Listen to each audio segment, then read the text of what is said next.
Welcome to my channel. This is your host, Dre.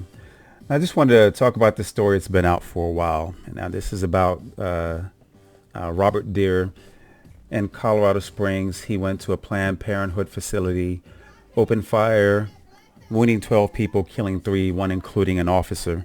Now with the whole thing with the Islamophobia, Syrian refugees that are coming or migrating to this country, and people with the mindset that all Muslims are the problem.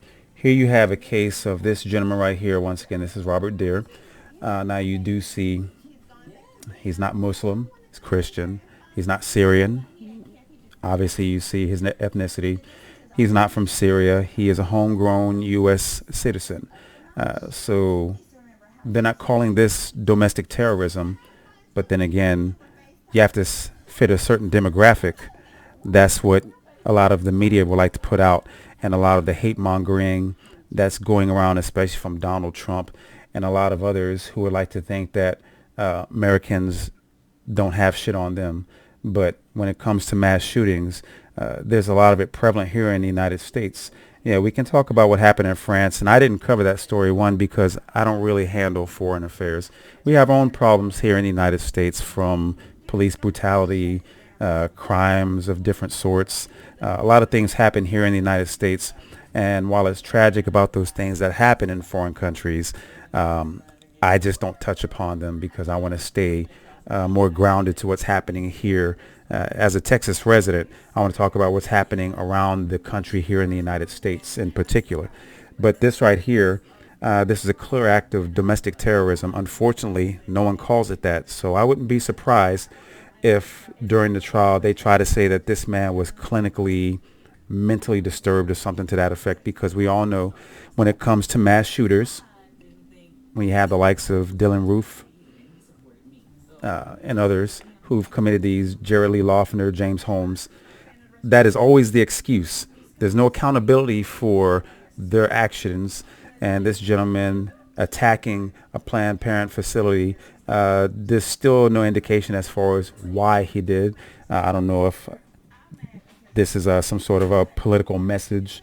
I don't really tie things like a lot of people to the Democratic or the Republican Party, whether this is something of liberal minds or conservative minds. What we do know is that here we have a man who decided to go into a public place and open fire on random people that he didn't know. And now there's going to be calls for gun control, which you can never completely do because of the legal as well as illegal methods in order to get a firearm. But here you have it. No one is calling this, again, domestic terrorism. They're not calling it terrorism of any sort.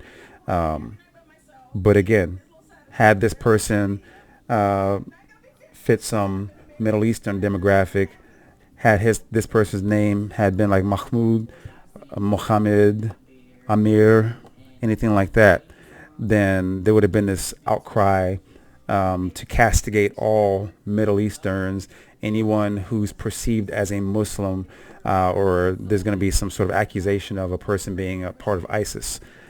But when you look at someone like this, U.S. citizen, who's can't really say that he's Christian, although he probably could be, but no one is saying that there's extremism in a lot of faiths.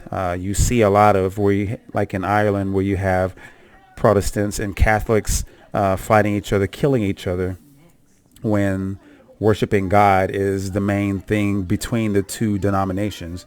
But to say that Christians aren't quite as extreme as ISIS members, to me, they're all the same. And I'm not sitting here going to put down religion, even though I don't follow religion. I was born and raised a Methodist. I still have my church back home in Southern Maryland. But living here in Texas, I don't go to church. I don't praise Jesus. I don't look to God whenever I need to seek a clear path. I find that shit out for myself. But again, you see the double standard when you have a gentleman like this who doesn't look Middle Eastern, commits an act, and there's going to be the excuse that perhaps he wasn't right in the head. Clinical schizophrenic.